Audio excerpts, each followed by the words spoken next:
m'appelle Gwendoline, on m'a déjà présenté tout à l'heure. Alors, je suis technicienne informatique et également blogueuse. Et je travaille en ce moment avec l'aide de Valentin, qui est là, derrière son PC, sur une traduction en français du wiki du féminisme geek. Je vais laisser mes collègues se présenter. Et après, je commencerai par une petite présentation. Chacune d'entre nous va faire une petite présentation d'environ 15 minutes. Et après, nous passerons à un débat avec vous tous, sur les sujets que nous aurons traités. Nos présentations seront des études de cas assez précises, donc après, on peut partir plus généralement. Merci. Moi, je m'appelle Isabelle Guillaume, je fais de l'anglais dans la vie. J'espère commencer bientôt une thèse sur la médecine américaine, donc ça c'est sur les heures que les financements arrivent. Pour l'instant, du coup, je suis juste étudiante. Et donc, voilà, je travaille sur les comics, mais pas forcément les comics auxquels vous pensez. Donc, on aura l'occasion de parler de ça. Donc, je suis Fanny Vignon, je travaille sur le jeu vidéo et le cinéma. Je suis maître de conférence à Lyon 1. Donc, je suis Jessica Soler-Belloni, doctorante en deuxième année de sociologie à Toulouse et je travaille, je vais l'expliquer tout à l'heure, sur les joueuses de jeux vidéo. Donc, je vais vous parler de Super Touch Kart, qui est un jeu libre qui reprend en fait Super Mario Kart, qui est vraiment inspiré. Tu vois, il y a des pots de bananes. Il y a aussi, ils ont mis des cadeaux aussi pour avoir des bonus. On essaie de piéger ses adversaires ou de s'accrocher à eux pour passer devant. À ceci près que bon, ils n'allaient pas reprendre les personnages de Nintendo. Alors, les personnages sont des mascottes de logiciels libres. Pour les reconnaître, il y a le poisson-coffre de BSD, il y a Tuck, ce petit manchot. Qu'est-ce qu'il y a d'autre Ah oui, justement. Donc rapidement, c'est un jeu de course avec des animaux mignons.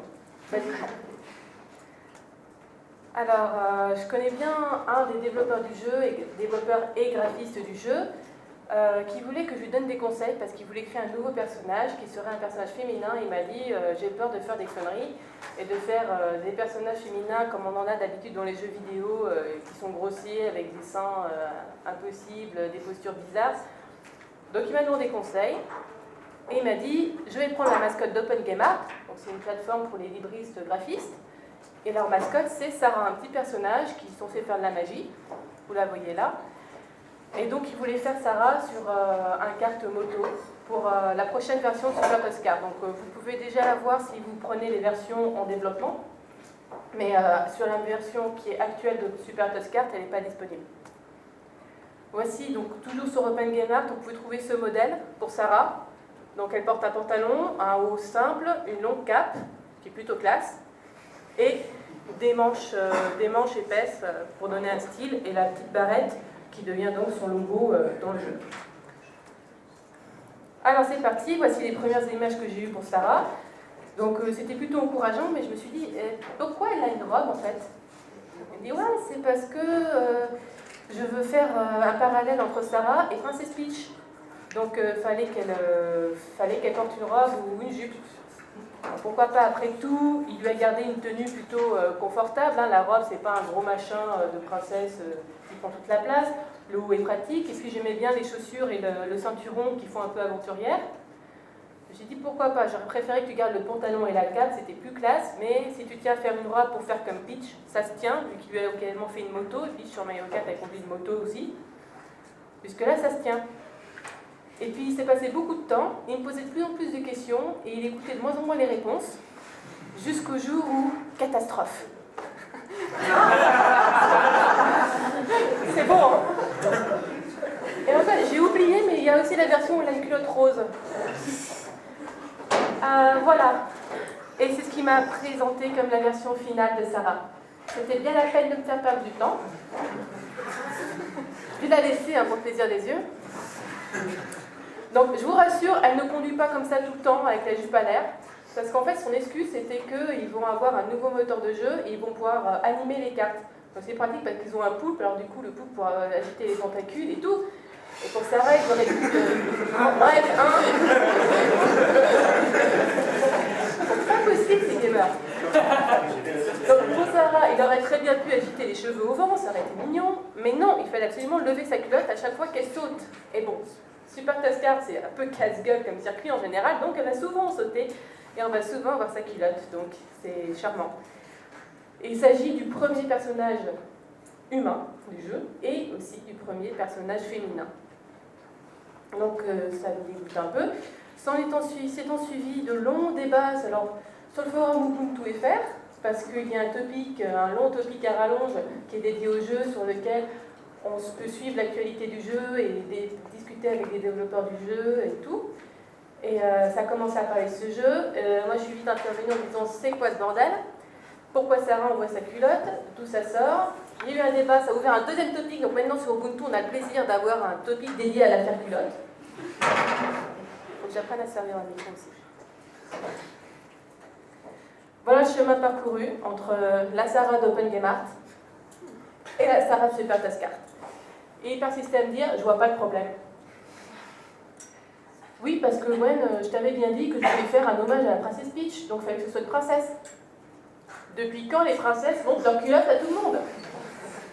Et surtout, depuis quand Peach, dans Mario Kart, porte une robe? Peach, elle a pris ses leçons de sécurité routière, elle porte une combinaison. Bon, elle n'a pas de casque parce qu'il faut porter la couronne par souci de représentation diplomatique. Mais elle a une combinaison. Donc, bon, la mauvaise foi était totale. Et on a eu finalement les mêmes arguments qu'on a toujours dans ce genre de débat, que ce soit sur le forum Ubuntu ou sur le forum de l'équipe de développeurs de SuperTaskArt. C'était oui, mais c'est pas choquant, c'est qu'une culotte. Alors là, il faut expliquer. Ce n'est pas que ce soit choquant. Le problème, effectivement, ça va choquer personne, une petite culotte. Le problème, c'est que c'est sexiste. Ah, mais ça va pas être sexiste, on pourrait mettre un personnage masculin, c'est juste qu'il n'y a pas de mascotte humain masculine. Parce qu'ils prennent des mascottes de jeux, de logiciels. Et là, ils ont une idée génie. Bah ouais, on pourrait mettre un personnage masculin, ce serait un Écossais en kit et le kit te volerait, ça tirait. Non, le but n'est pas de faire dans le grotesque, on n'a pas besoin d'ajouter un Écossais qui aura rien à faire dans le jeu, il n'y a pas d'Écossais mascotte de logiciel libre, juste pour justifier le fait d'avoir une princesse en petite culotte. Donc ils auraient inventé n'importe quoi, ils étaient prêts à créer un nouveau personnage qui n'a rien à voir avec la lignée suivie depuis des années, juste pour avoir un prétexte d'insérer leur petite culotte, tellement c'était important. Et c'était tellement important que bien sûr j'ai aussi eu droit à l'argument, mais c'est pas important, pourquoi tu nous fais chier avec ça? Il faudrait savoir, c'est important ou ça n'est pas? Après, ils m'ont dit, ouais, mais on peut désactiver les animations de ton jeu, donc tu verras plus la culotte. Donc ça revenait à dire, dans ce cas, il faudrait faire un choix sexisme on-off, c'est ça? Non, soit l'équipe décide qu'elle fait un jeu sexiste, soit elle décide qu'elle ne fait pas un jeu sexiste. Mais ça va plaire à des gens, la culotte. Oui, excuse-moi, depuis quand SuperTaskArt a besoin de suivre les mêmes prétextes marketing que EA Games? Il n'y a pas les mêmes besoins, il n'y a pas le même public. Depuis quand le but du logiciel libre est de reproduire exactement les mêmes vices que les logiciels propriétaires? Quelle place ça a là-dedans? Est-ce que ça correspond un tant soit peu aux vidéos qu'on peut avoir? Et finalement, ça a fini par me dire que de toute façon, je ne faisais pas vraiment partie de l'équipe, ce qui est vrai. Que non, je ne faisais pas partie de l'équipe de SuperTaskArt. Ils m'avaient demandé mon aide comme prestataire, on va dire, prestataire bénévole. Et puis après, il avait craché dessus en disant que j'avais bossé pour rien. Non, je ne faisais pas partie de l'équipe. Et dans l'équipe, il n'y a pas de meuf. Ah, zut. Bah comme d'hab, en fait. Et là, en fait, c'est le problème de l'œuf et de la poule. Est-ce qu'il n'y a pas de meuf parce que ça ne les intéresse pas? Ou est-ce qu'il n'y a pas de meuf parce que quand elles voient les jeux que vous faites, elles n'ont pas envie de venir? SuperTaskArt, c'est quand même soft, hein, ça reste du jeu mignon. Perso, imaginez, voilà, je suis une meuf, je veux me lancer je veux intégrer une équipe de jeux libres parce que j'adore les logiciels libres et j'adore les jeux vidéo. Et j'ai quand même un peu peur parce que non seulement il y a peu de femmes dans le développement, mais dans le développement libriste, il y en a encore moins. Et on peut se demander pourquoi chez nous ça ne marche pas, pourquoi c'est pire chez nous? Eh bien, peut-être parce que les développeurs ont décidé qu'il ne fallait pas faire pareil que les propriétaires, sauf quand il s'agit d'introduire du sexisme dégueulasse. Après, je ne vais pas revenir sur l'attitude macho, communautaire, Marlar en a parlé avant.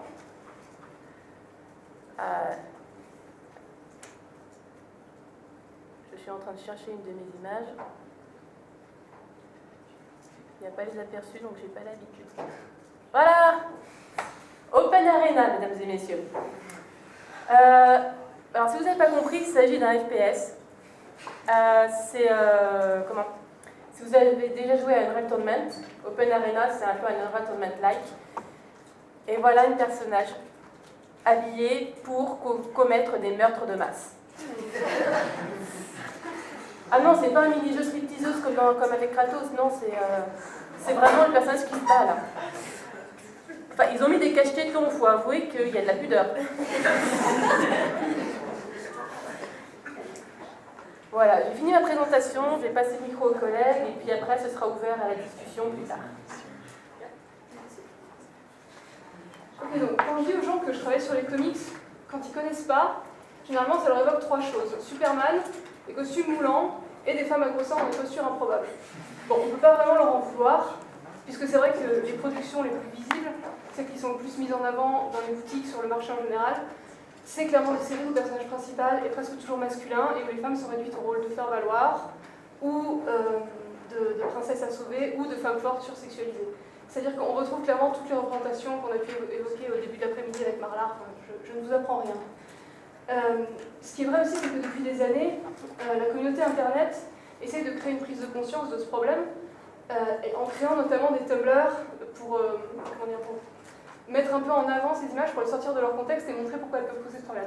Donc par exemple, il y a plusieurs Tumblr, je vous ai laissé les URL comme ça, vous avez Boobs on Work. Ouais, les nichons, ça marche pas comme ça. Donc c'est un recueil d'images anatomiquement fausses et qui mettent en fait en valeur des traits sexualisés évidemment, qui vont toujours être représentés de la même manière et de manière fausse pour un regard masculin. Donc ça c'est Boobs on Work That Way, ça c'est The Brokeback Pose, également connu sous le nom de pose boobs et butts. On en a parlé aussi tout à l'heure, cette pose merveilleuse mais douloureuse qui permet de faire voir à la fois les seins et les fesses des personnages. Il y a un troisième Tumblr qui est cool aussi, qui s'appelle The Hawkeye Initiative. Hawkeye, c'est un personnage masculin, un super-héros, qui va être redessiné dans des poses féminines. Ça donne des choses comme ça, appréciées. Donc voilà, il s'agit là de dénoncer la sexualisation des femmes par rapport aux hommes et de montrer que clairement on en fait peut-être un peu trop. Donc, la question qu'on peut se poser, c'est dans quelle mesure cette vision-là correspond à la réalité du monde du comics. Heureusement, c'est pas tout à fait tout le temps comme ça. Je vais essayer de vous montrer pourquoi. Donc, je m'appuie en fait sur un témoignage d'une personne qui vient de l'industrie du jeu vidéo. C'est Eric Stevenson, c'est le directeur d'Image Comics. Donc, Image Comics, c'est une boîte moyenne, c'est pas DC et Marvel, c'est en dessous, mais c'est quand même du mainstream. Je sais pas si c'est clair ce que je suis en train de dire. C'est les méchants, mais pas trop. Donc, Stevenson, en fait, s'est adressé aux gérants des boutiques de comics dans une convention pour professionnels. Donc, c'était Comics Pro à Atlanta il y a à peu près un mois. Et il leur donne des conseils pour faire monter le chiffre d'affaires. Alors, voilà ce qu'il leur dit. Il leur dit, à l'heure actuelle, les femmes sont la cible démographique représentant le plus fort potentiel de croissance pour l'ensemble du secteur. Mais tant qu'on continuera à présenter les comics à travers l'approche Bim Bang Pow de Marvel et DC, on restera incapable de les toucher. On a appris aux gens à penser que comics égale super-héros Marvel et DC, et les gens en sont restés là. Vous devez faire en sorte que votre magasin soit un endroit agréable pour les hommes, les femmes et les enfants de tous les milieux. Donc ça c'est le conseil révolutionnaire qu'il leur donne en 2014 pour faire monter les ventes. Donc, ce qui est fabuleux, c'est qu'il met clairement le doigt sur trois problèmes. Le premier problème, c'est la fausse équation comics égale super-héros égale Marvel et DC. Les super-héros, c'est clairement le genre majoritaire dans l'industrie parce qu'il est rentable. Et il est rentable parce qu'il capitalise sur une nostalgie de lecteurs qui ont découvert les comics dans les années 50, 60, 70, qui sont majoritairement des hommes et qui ont de l'argent à mettre dans leur passion. Donc c'est pour ça qu'on continue à rester sur le paradigme du super-héros. Mais le problème de ça, c'est qu'évidemment, c'est un genre qui est très peu lu par les femmes et par les jeunes filles parce qu'elles se sentent... elles ne se reconnaissent pas dans les enjeux ou dans les personnages qui sont mis en scène. Donc, heureusement, il y a certaines séries, comme Saga, que j'avais dans l'introduction, qui est justement une production d'Image Comics, tout est lié, qui échappe au paradigme du super-héros et qui, là, connaît une réponse très enthousiaste de la part des lectrices, puisque c'est quand même la meilleure vente d'album 2013 aux États-Unis et c'est dessiné par une femme. Donc, voilà, il y a quand même des choses qui se passent. Mais un deuxième problème, c'est que le reste de la production, à part les gros hits comme Saga, la production non super-héroïque reste très marginalisée et quasiment invisible pour les gens qui ne connaissent pas. Donc si on est en dehors du circuit fermé des amateurs de bande dessinée, on ne va pas y entrer, parce qu'on ne sait pas ce qu'il y a. Et ça amène un troisième problème, qui est le problème que les boutiques de comics, à tort ou à raison, sont souvent considérées comme des repoussoirs pour le public féminin, en tout cas aux États-Unis. C'est-à-dire qu'on a encore une fois un phénomène de communautarisme, de femmes masculins qui sont très soudés et qui vont tendre à exclure les personnes du dehors. Donc, ça c'est l'état des lieux fait par Stevenson. Évidemment, c'est un peu caricatural, Dieu merci, et il reconnaît d'ailleurs à d'autres endroits de son discours qu'il y a eu des précurseurs à l'âge qui se sont adressés à un public mixte très tôt. Donc je vais juste essayer de vous montrer 2-3 choses, de vous faire une série très rapide des comics pour femmes. Ça va prendre une minute, mais ça vous donnera peut-être quelques idées. Donc d'abord, évidemment, il y en a toujours eu. Dans les années 60, avec le féminisme aux États-Unis, il y a 8 Babe et Women's Comics qui sont des magazines dessinés par des femmes pour des femmes. C'est à peu près la seule fois. Mais bon, ça s'est passé, donc ça existe. Par la suite, il y a des indépendants aussi qui vont développer des discours et des intrigues un peu différents. ElfQuest, qui est scénarisé par un couple, je crois que c'est la femme, c'est madame qui dessine, mais elle co-scénarise aussi. Donc c'est de la fantasy. Et Love and Rockets, qui est une autre série qui est très souvent citée par les femmes fans comme une porte d'entrée facile dans le monde du comics. Il y a beaucoup de femmes qui disent j'ai commencé en lisant Love and Rockets et après j'ai lu d'autres choses. Donc ça parle d'une communauté mexicaine aux États-Unis, donc c'est aussi représentatif sur le plan de la race, entre guillemets. Je ne vais peut-être pas trop revenir là-dessus. Moi, ce dont je vais vous parler, c'est Sandman, qui est là, vous le voyez en bas. Parce que ce qui m'intéresse, c'est que c'est quand même une production de DC Comics, donc la maison qui a fait Superman et Batman. Donc ça veut dire que même parmi le mainstream, parmi les grands éditeurs, il y a des séries qui ont servi de porte d'entrée au monde du comics pour les femmes. Donc je vais prendre juste un petit peu de temps pour vous parler de Sandman, ça va être en fait mon exemple. Et comme c'est une série très longue, qui fait quasiment 2000 pages, qui fait 10 volumes, il fallait que je choisisse, donc j'ai choisi de vous parler du topos de La Demoiselle en détresse, qui colle parfaitement avec ce qu'a dit Marla avant, donc ça tombe bien, puisque le topos de La Demoiselle en détresse est évidemment un topos chéri du jeu vidéo, mais il connaît aussi de jours heureux en bande dessinée. Donc, Sandman, c'est une série qui est majeure aux États-Unis, qui, pour des raisons que je ne m'explique pas complètement, est totalement obscure en France. C'est dû partiellement à des problèmes de traduction, mais pas seulement, enfin on ne voit pas trop ce que c'est. Globalement, c'est une série qui raconte l'histoire de Dream, donc qui est une sorte de dieu qui incarne le principe du rêve, et donc il va avoir des interactions avec d'autres dieux, avec des mortels, etc. Et la série se distingue par le large éventail de personnages féminins qu'elle propose. C'est-à-dire qu'on trouve toutes sortes de femmes, issues de toutes sortes de milieux, de tous âges, de toutes ethnies, et même de toutes orientations sexuelles. Il y a même des personnages trans, ce qui, dans les années 90, relève du miracle. C'est encore l'époque à laquelle on dit aux créateurs que ne faites pas de série avec des personnages féminins, parce que les personnages féminins, ça ne fait pas vendre. Donc on comprend bien pourquoi, dans ce contexte-là, la démarche du scénariste Neil Gaiman de représenter les femmes telles qu'elles sont dans la vraie vie a trouvé vraiment un écho vers le public féminin qui du coup, a commencé à s'intéresser au monde du comics. Donc, pour vous donner un exemple particulier, pour parler de Demoiselle en détresse, je vais vous parler du personnage de Nada, qui est donc le love interest de Dream. Et donc le récit s'articule en 2 parties. Donc voilà Nada. Donc la première partie du récit se déroule sur un ton très mythique en fait. On vous explique que c'est une histoire qui se passe il y a fort longtemps et que c'est de l'ordre du mythe. Donc le roi des rêves, Dream, tombe amoureux d'une mortelle, Nada, qui est une princesse africaine, plus ou moins, donc qui a 16 ans, mais qui est la femme la plus belle et la plus sage qui puisse exister. Donc ils se rencontrent, ils tombent amoureux, ils sont amoureux mutuellement. Hein. Simplement, Nada sait que l'union entre les mortels et les dieux apporte le malheur. Donc en fait, par souci de responsabilité pour son peuple, sur lequel ne peut pas attirer le malheur, elle refuse de devenir la femme de l'homme qu'elle est.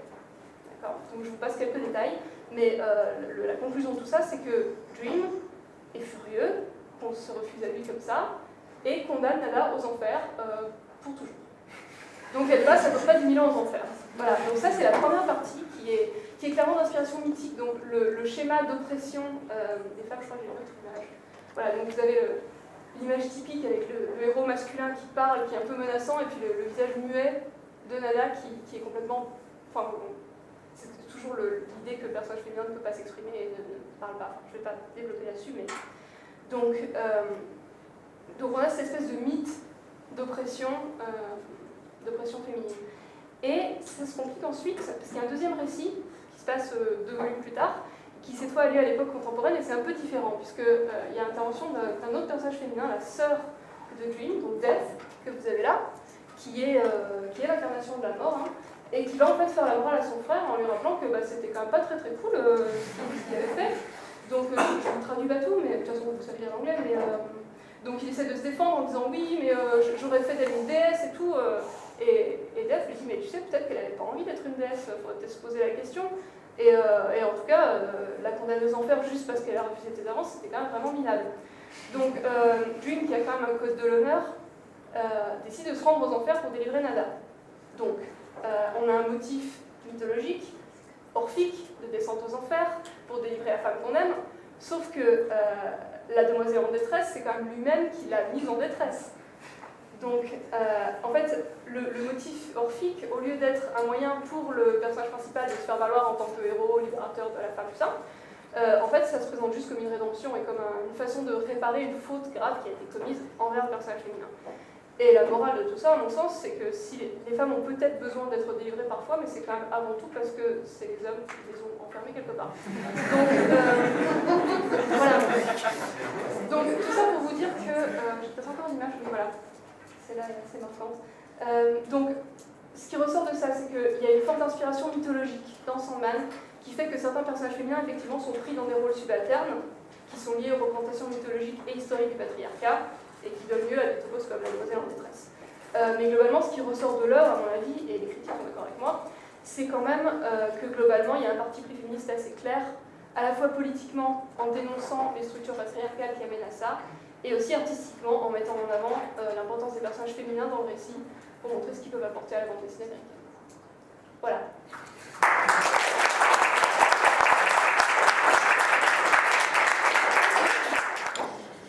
Merci d'être encore là, j'ai envie de dire. Passer la dernière, bon, le meilleur pour la fin, voilà, je voulais la faire, c'est marrant. Non, la fin, donc merci d'être là parce que c'est autant difficile pour moi que pour vous. Donc moi, finalement, mon intervention, elle est bien à la fin, finalement, parce que je parlais de réception et je parlais aussi d'ouverture, de tout ce qu'on a vu, et du côté des joueuses. Parce que, je vous l'ai dit rapidement tout à l'heure, je fais ma thèse en sociologie à Toulouse sur les joueuses de jeux vidéo, et j'ai été financée pour ça. Donc ça bouge, voilà. Tout ça pour dire que ça bouge. C'est pas pour me valoriser, j'ai eu un financement, non, ça bouge, c'est bien. Donc initialement, rapidement, parce que résumer sa thèse en 15 minutes, c'est juste impossible. Puis je vais pas parler de ma thèse en fait. Je travaillais sur les MMORPG et ça a bougé depuis 1 an et demi environ. Maintenant, je travaille aussi sur tous les types de jeux parce que j'ai vu que les joueuses de mon échantillon avaient migré vers d'autres types de jeux et qu'elles avaient une pratique assez plurielle finalement des jeux vidéo. Maintenant, elles jouent à League of Legends, elles vont jouer aussi sur smartphone et c'est des vraies joueuses entre guillemets. Et voilà, donc je m'adapte vraiment à l'actualité de la pratique. Pour revenir sur la genèse de mon intervention, donc je tiens à remercier Vanina parce que c'est avec elle que j'ai construit tout ça à travers des rendez-vous Skype, on en a parlé. Et voilà, elle a essayé de m'insérer un peu à la dernière minute dans cette journée, je la remercie. Concrètement, qu'est-ce que je vais vous proposer aujourd'hui ? C'est quelque chose d'un peu mouvant, c'est de l'empirique, donc c'est que du terrain. Il n'y a pas du tout de théorie, c'est vraiment mon terrain et mon rapport au terrain que je vais vous proposer. Donc c'est ouvert au débat, il n'y a rien de figé, je ne vais pas en faire un article après, voilà, c'est quelque chose de vraiment mouvant, je tiens à le préciser. Ce n'est pas des conclusions, ce n'est pas des résultats, c'est des choses que j'ai essayé de tirer de mes entretiens et de mes observations. Oui, rapidement, tout ce que je vais vous dire aussi, ça vient de ma méthodologie. J'ai une méthodologie assez particulière, donc je suis un peu à la frontière entre l'anthropologie, l'ethnographie et la sociologie. Je fais des immersions domestiques. Qu'est-ce que c'est que ça ? Donc concrètement, je m'incruste chez les gens et chez mes joueuses.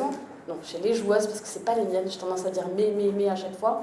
Mais c'est des êtres humains aussi, allez, on les dit à part entière. Mais voilà, je dis toujours mes joueuses, mon échantillon, parce que concrètement, je vais passer des journées, des nuits, chez elles, et je vais les observer en train de jouer. Non, je ne suis pas une psychopathe, ne me regardez pas comme ça. Mais tout ça pour essayer de mieux comprendre leur pratique et voir le quotidien, vraiment observer la pratique en train de se faire. Moi, c'est ça qui m'intéresse. Je ne travaille pas sur la violence ou sur l'addiction. Moi, ce qui m'intéresse, c'est les pratiques des gens et concrètement comment ils font au quotidien. et comment le jeu vidéo est une passion pour ces joueuses-là, et comment elles le valorisent, etc., comment elles en parlent. Et ça passe par le fait de m'incruster chez elles dans des longues temporalités, on va dire. Oui, donc finalement, je discute de ça pour mon intervention, je parle de ma méthodologie, et concrètement, je regarde le programme, et je vois qu'il y a Marlar qui va parler, et je me dis, bon, ben finalement, Marlar, elle est présente aussi sur mon terrain, elle est partout. Alors, j'ai arrêté, je vais la mettre mal à l'aise. Mais elle est présente sur mon terrain. Parce que, concrètement, les joueuses, elles m'en parlent. Et moi, ce qui m'intéresse ici, rapidement, pendant ces 15 minutes, c'est de revenir un peu sur la réception des articles de Marlar et des articles d'Anita aussi aux États-Unis, et de voir concrètement comment les joueuses en parlent et comment elles le vivent. Donc, j'ai essayé de revenir sur mes entretiens, etc. Je vais laisser tomber mes notes. Elle m'énerve. Donc, je suis revenue dans mes entretiens, j'ai essayé de plonger dedans, et j'ai essayé de vous proposer aujourd'hui, je le soumets au débat vraiment, des figures, des archétypes, des réactions des joueuses face à ce discours-là de déconstruction de la domination masculine. Donc, on a plusieurs cas de figure. Au début, je voulais en faire 2, mais finalement, c'est une réception qui est plurielle. Et voilà, donc je vais essayer de le faire rapidement parce qu'en 15 minutes c'est juste impossible, mais voilà. Je vous ai donné des extraits d'entretien et des extraits d'observation. Donc, premier type de réaction face aux articles de Marlar et à l'initiative d'Anita, c'est une méconnaissance tout simplement. Les joueuses ne connaissent pas ces articles, ne connaissent pas ces vidéos. Et voilà, je vous donne un extrait d'entretien. Moi, tu sais, l'actualité geek, j'ai pas tellement le temps de m'intéresser à ça, et puis j'ai pas Facebook, j'ai pas de smartphone, et ça m'intéresse pas. Oui, ça existe. Il y a des joueuses de jeux vidéo qui n'ont pas de smartphone, qui ne sont pas sur Twitter, ni sur Facebook, et qui ne veulent pas consciemment y être. Il y a un certain rejet de tout ça. C'est souvent des joueuses qui travaillent à côté, et qui ont à peu près 35-40 ans, et qui veulent consciemment ne pas être sur ces plateformes-là. Donc là, l'initiative, elle vient de moi. Je dis, tu connais Marlar, tu connais son boulot, tu connais Machisme Haute Fréquence, tu connais Anita. Ah non, je connais pas, et limite, j'en ai rien à faire, quoi. Voilà. Bon. C'est aussi une des figures. Autre figure, il y a une connaissance partielle de ces travaux-là, et un certain désintérêt. Donc là, je vous ai mis une citation, j'ai pas lu l'ensemble des articles, c'est trop long, et puis ça fait trop de bruit, je veux pas prendre parti, c'est pas mon truc. Donc là, ce type de réaction, c'est concrètement le débat qu'il y a eu autour, et le fait que ça fasse autant de bruit, ça fait peur aux joueuses. Elles ne veulent pas s'intéresser, c'est un peu la figure de la joueuse suisse, quoi. C'est je veux rester neutre, je veux rester neutre, je ne prends pas parti, ça ne m'intéresse pas, voilà, tu m'embêtes avec ton truc, parce que là, ça vient aussi de moi, et vous vous doutez que, voilà, quand j'arrive sur mon terrain avec ça aussi, il va falloir que je le retravaille, que je le déconstruise, mais voilà, ça suscite un certain nombre de questions. Voilà, l'objet comme déclencheur aussi de conversation, je le fais aussi consciemment, mais voilà, elles me disent, ben, c'est quoi ça a l'air sympa, c'est quoi, voilà. Et souvent, voilà, il y a des joueuses qui sont pas intéressées tout simplement par ça. Il y a aussi des joueuses qui rejettent totalement ça, et qui me disent, une des joueuses me dit que t'as vu passer, donc là ça vient d'elle, parce que elle se doute que je suis au courant, donc t'as vu passer les articles de Marlar, c'est la féministe qui tape sur les geeks, franchement, bon, j'ai pas lu les articles, mais bon, faut pas toucher aux geeks qui sont sympas, c'est pas tous des cons machos, faut pas déconner quand même, voilà. Je me souviendrai toujours de quand elle m'a dit ça. Et voilà, c'est vraiment un rejet qu'elle a. Et pour elle, c'est... là, ça reprend encore tous les commentaires et toutes les critiques que tu as pu avoir. C'est, en gros, touche pas à ma communauté, on est des gens gentils et il n'y a pas de problème, quoi. Donc là, il y a un véritable rejet du discours et la déconstruction ne se fait absolument pas. Et les joueuses vont se sentir attaquées par cette forme d'initiative. Heureusement, il y a d'autres types de réactions. Donc il y a une certaine appropriation et ça fait résonance avec la trajectoire biographique des enquêtés. Une de mes enquêtées me dit, j'ai lu les articles de Marlar, je la soutiens, c'est cool, elle a raison, je vis la même chose. Et juste après ça, elle me prend la main, elle me dit, viens, On va dans la chambre de sa fille, elle me dit « Regarde, j'ai acheté des Lego ». Voilà. Donc, elle va se servir de ces articles-là. Elle va d'ailleurs, et ça c'est important de le souligner, parce que je les suis aussi à travers les réseaux sociaux et Facebook. Je suis amie avec elle, notamment sur Facebook, pour cette personne-là. Et elle va systématiquement relayer l'actualité. Elle ne va pas trop faire de commentaires dessus, mais ces articles vont servir de prise de conscience. Elle va essayer de le partager avec son groupe des pairs, donc ses amis, son cercle d'amis, et elle va essayer de se servir de ces articles comme vraiment support de prise de conscience pour faire un peu bouger les choses. Quatrième figure, c'est la figure en général de la joueuse qui a fait des sciences humaines et sociales et qui a été sensibilisée au discours féministe. Je ne m'inclus pas du tout dans ça, évidemment, mais voilà, elle a connaissance des travaux féministes, et bon, Marlar, c'est très important, enfin, l'initiative de Marlar, l'initiative d'Anita, est très importante pour elle, et elle me dit, tu dois, là déjà la distinction, c'est tu dois connaître Marlar. Ça c'est fait. Enfin, quelqu'un qui prend la parole, donc voilà, véritable libération. Le féminisme fait bouger les cases, notre communauté est malade. Et ça c'était juste génial parce que notre communauté est malade, elle reprend un élément du titre d'un des articles de Marlar et elle me fait un clin d'œil, elle sourit, et là il y a une connivence entre nous parce qu'on sait de quoi on parle toutes les deux. Donc voilà, 4 types de réactions face à ce type d'initiative-là. Donc là je reprends ma casquette de sociologue, et ce qui m'intéresse finalement, je ne sais pas si à terme je vais... ça pose débat, parce que j'en ai parlé avec mon directeur et ma directrice de recherche. Ça pose débat, je ne sais pas si je vais l'intégrer dans ma thèse, c'est encore à négocier. Parce que même à l'université, quand on parle, je suis filmée, de féminisme, de réaction, d'engagement, c'est compliqué. Mais bon, à voir, à négocier.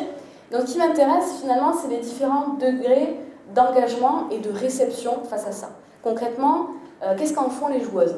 Est-ce que ça change des choses? Est-ce que ça ne change rien? Comment elles s'approprient les articles? Je vous en ai un peu parlé là, elles vont le relayer à travers les réseaux sociaux. Il y en a, ça va être vraiment une prise de conscience, ça va être un rejet, voilà. Il y a vraiment une réception plurielle face à ces articles-là et face à ce type d'initiative. Il y a aussi la question d'accès au dispositif. Donc évidemment, les joueuses qui ne connaissent pas l'initiative de Marlar, d'Anita ou de Machisme Autre Fréquence, etc., ou Féministe Frequency, c'est des gens qui, voilà... quand on est joueuse de jeux vidéo, on n'a pas forcément accès à l'ensemble des possibilités et on peut méconnaître le discours à cause de ça. Enfin, ça s'explique aussi par ça. Il y a aussi une certaine forme de déterminisme. Quand je vous ai parlé de ma joueuse qui me disait oui, j'ai acheté des Lego à ma fille, je soutiens, c'est cool, je vis la même chose, donc on a vraiment une assimilation à la trajectoire biographique, c'est une joueuse qui joue à Call of Duty. Donc, vous vous doutez que dans le temps de jeu, des anecdotes sexistes et du harcèlement, elle en a beaucoup. Voilà. Ça va être aussi des joueuses, par exemple, qui vont jouer à League of Legends. Mais les joueuses qui méconnaissent souvent les travaux, et qui ne s'intéressent d'ailleurs pas à ça, c'est des joueuses qui vont jouer, par exemple, au MMO, avec leurs collègues, avec leurs amis. Donc, elles ne vont pas être confrontées, finalement, à ce sexisme-là, et la prise de conscience ne va pas être la même, forcément. Donc, importance du déterminisme et des types de jeux que ça engendre. L'accessibilité du discours. Oui, je vous l'ai mis parce que, évidemment, la résonance des articles et la résonance de la prise de parole ne va pas être la même si on connaît Christine Delphi, si on lit des pentes, etc., etc. Si on a accès, vraiment, si on a les outils aussi pour pouvoir s'approprier ce discours et ce message-là. Donc il y a aussi cette variable qui joue. Et moi, voilà ce que j'aimerais voir à terme dans ma thèse, parce que ça fait 5 ans quand même, c'est horrible de dire ça, ça fait 5 ans que je travaille sur ce sujet-là, et j'en ai pas marre, c'est ce qui est génial. Ça fait 5 ans que je travaille sur ça, et ça fait 5 ans que je suis mon échantillon de base. Et ce qui m'intéresse, voilà, c'est de voir les impacts. Quand je vous ai dit qu'il y avait une joueuse qui me prenait par la main et qui me disait « Regarde, j'ai acheté des Lego pour ma fille », voilà, c'est ça aussi qui m'intéresse à moi, c'est de voir les impacts finalement que ce type d'initiative va avoir s'il y en a. Voilà. Moi, j'aimerais essayer de décoder tout ça, quoi. Et à terme, Bon, je voulais parler de Haraway, je n'aurais pas le temps, et puis je suis fatiguée, on est tous fatigués. Mais voilà, quelles sont les formes d'action possibles? On a commencé déjà à en parler, mais voilà, c'est bien qu'il y ait des sites de veille, c'est bien qu'on fasse bouger les choses, mais concrètement, voilà, comment on va réussir à faire dépasser tout ça et à faire avancer les choses? C'est les principales critiques que j'ai quand j'expose mes travaux, c'est « Ouais, t'es bien gentille, Jessica, mais c'est une cinquantaine de féministes énervées comme toi, et puis au final, ça va pas faire bouger grand-chose. » Mais j'en suis pas persuadée, à voir. Et voilà, c'est ça qui m'intéresserait de faire à terme aussi dans ma thèse. Merci.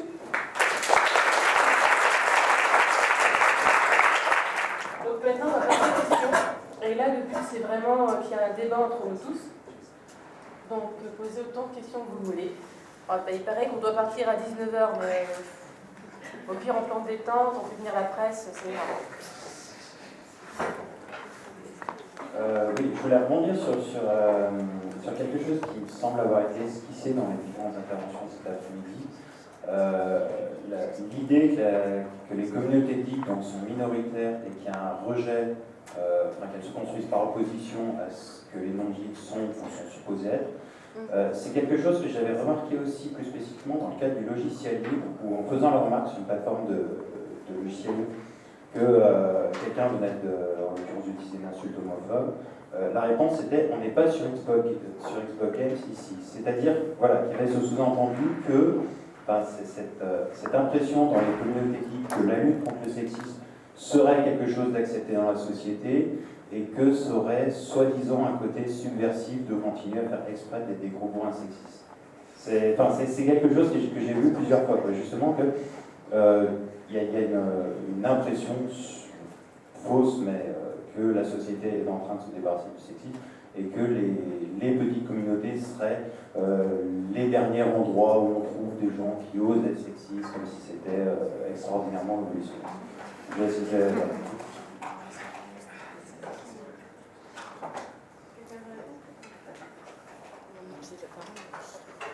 Oui, et d'ailleurs, on en avait parlé lors de l'intervention avec Marla, il y a cette idée, je suis d'accord avec toi, de défense de la citadelle. Enfin, on a un peu théorisé comme ça. C'est laissez-nous entre nous, c'est le seul lieu encore où on peut s'exprimer. Et il y a aussi cette idée de s'exprimer librement. Pourquoi le sexisme aussi serait une manière de s'exprimer librement aussi. Le politiquement correct. Le politiquement correct, voilà. C'est ce qu'on entend le plus, enfin, j'en ai des exemples aussi. Je cite pas de nom parce que je pense que. Je pense qu'il y a pas mal de gens qui connaissent aussi. Il y a vraiment ce truc, après il y a le faux outil de la liberté d'expression qui est terrible, qui sert aux sexistes. L'ironie et la liberté d'expression et le fun, c'est les trois gros outils auxquels j'en veux personnellement par exemple. Qui permet, après il y a tout un truc sur les geeks, genre les geeks on est trop cool, on est subversif. Du coup comme maintenant la société elle admet les homos, maintenant on s'en moque, mais au fond on est hyper humaniste, mais on se moque, mais au fond on les aime, mais c'est parce qu'on est encore plus cool que ceux qui sont considérés comme cool. Donc ceux qui sont considérés comme cool, ils aiment les gays, nous il faut qu'on fasse comme si on n'aimait pas, et ça crée des trucs hybrides où ils se perdent eux-mêmes dans, c'est des trolls quoi, comme je crois que tout le monde connaît le terme ici. Ce qui n'est pas très geek, le troll c'est celui qui fait des blagues sur les forums ou un peu partout, et c'est vrai que c'est dramatique. Moi je suis un joueur pas gros, je joue à WoW et LOL quoi, j'ai pas de console, mais il y a beaucoup de réflexions sexistes ou racistes. En fait c'est de l'humour, ils disent à la fin, en fait c'est de l'humour. Au bout d'un moment, attends, t'es pas gay parce que c'est de l'humour.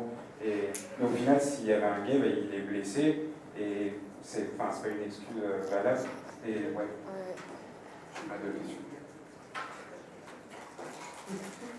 Oui, ça me fait penser au fait que souvent dans les petites communautés, mais c'est pas typique à l'informatique, mais après je parle de ce que je connais un peu mieux, que ce soit dans des petits groupes de libristes, ou dans une équipe de développement, ou dans un fandom d'un jeu ou d'un film, ou un fandom geek on va dire, ont l'impression qu'on peut ne pas s'y intéresser, qu'on peut se permettre de ne pas s'intéresser au sexisme, au racisme, au classisme. Parce que là, on est là pour parler, par exemple, de Game of Thrones. Donc pourquoi est-ce qu'on est à dire que c'est pas bien de dire des insultes sexistes? Moi, si sur mon forum de Star Wars, je veux être sexiste, je peux, c'est mon droit. Et c'est complètement ignorer l'aspect politique qu'on peut avoir un espace d'expression publique. Un forum, c'est sur Internet, tout le monde peut le voir, tout le monde, en théorie, tout le monde peut y participer. Mais s'il y règne une ambiance complètement hostile envers les femmes, envers les homos, envers les noirs, comment voulez-vous parler de liberté d'expression? Et j'ai vraiment cette impression que beaucoup de gens considèrent que la politique, c'est juste des partisans. La politique, c'est ce que tu fais, c'est ce que tu dis, c'est les décisions que tu prends. Si tu prends la décision de dire des choses sexistes sur un lieu que tu administres, alors tu prends aussi la décision que les femmes, si elles ne s'y sentent pas à l'aise, tant pis pour elles. Et le résultat, c'est qu'il y en a peu. Juste, rapidement, pour rebondir d'ailleurs sur l'intervention de Mehdi, on est en train d'écrire avec 2 collègues à moi un article sur les LAN de League of Legends. Et il y a aussi cette construction aussi de la masculinité. Ça a été dit tout à l'heure, le rejet de l'autre, ça va nous permettre aussi de se construire en tant que communauté. Et c'est, voilà, dire putain, fais chier, PD, va. Voilà, ça c'est un truc qui revient systématiquement à la LAN. Et c'est pas choquant parce que pour eux, ça fait partie des traditions de la LAN. Et on se reconnaît aussi comme ça, avec cet humour-là. Et on est bien entre nous, entre mecs. Et la culture aussi des jeux vidéo se construit aussi par ça pour eux. J'allais juste rajouter un autre truc, mais tu vas me dire, puisque c'est toi le sociologue et pas moi. Une analyse qu'on entend souvent, c'est simplement des gens qui, à la base, ont été marginalisés parce qu'ils avaient une passion qui ne correspondait pas au bon. Je sais maintenant c'est mainstream d'aimer les jeux vidéo, mais ça n'a pas toujours été le cas.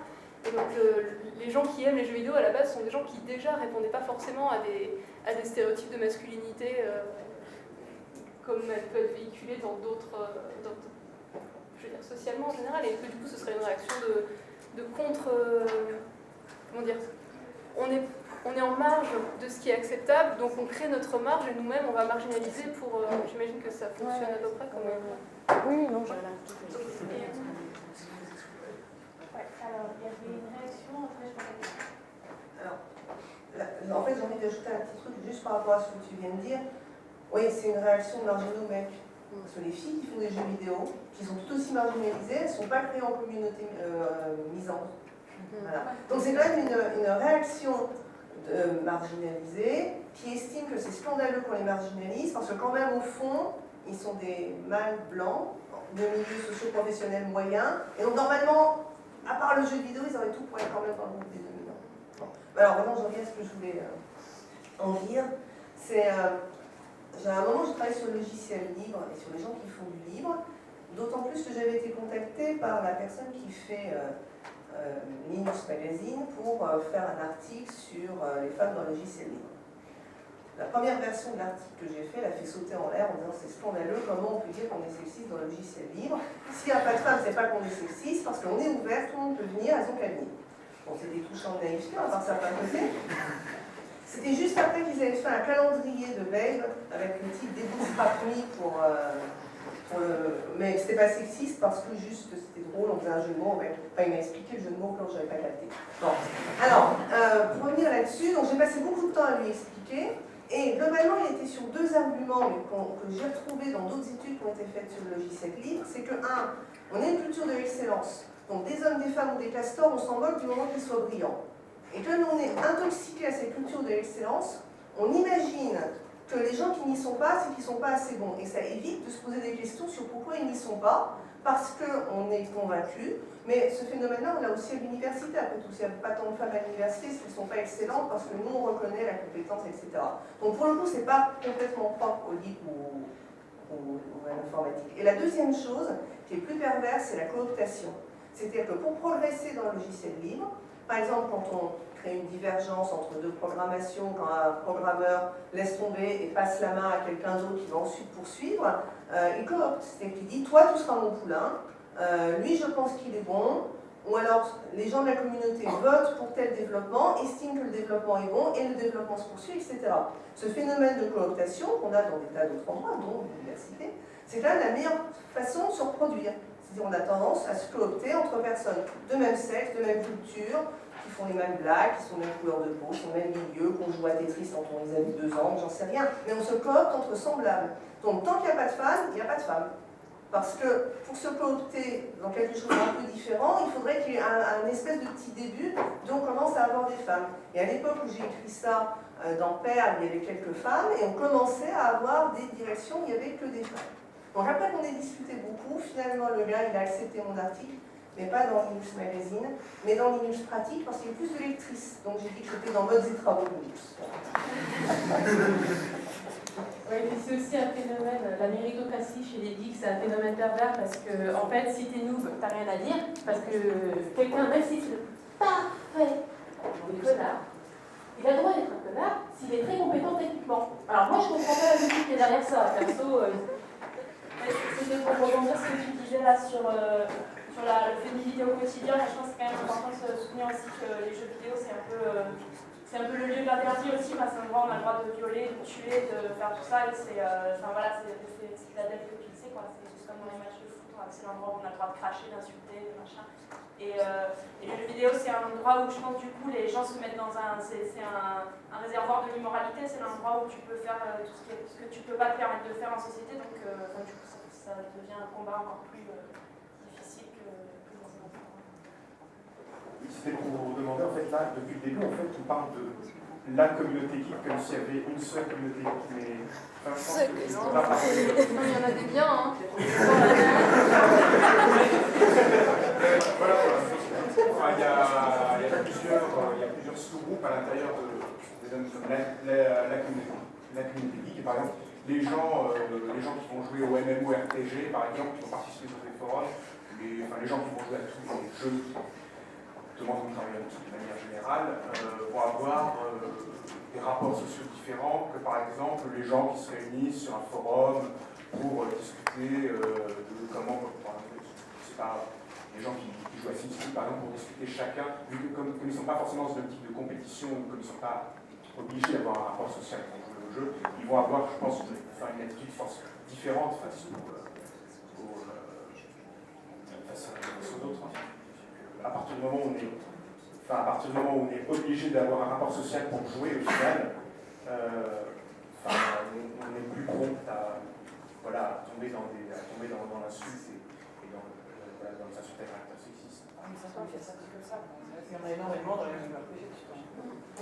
Il y a des forums entiers dans les MMORPG où il y a des listes d'insultes assez impressionnantes. Aussi, il y en a aussi. C'est malheureusement. C'est une violence généralisée. Oui. L'exemple, c'est que je ferai la Qui veut prendre la parole parce qu'il y a Ouais, là. Je veux juste répondre. levez la main ceux qui veulent répondre.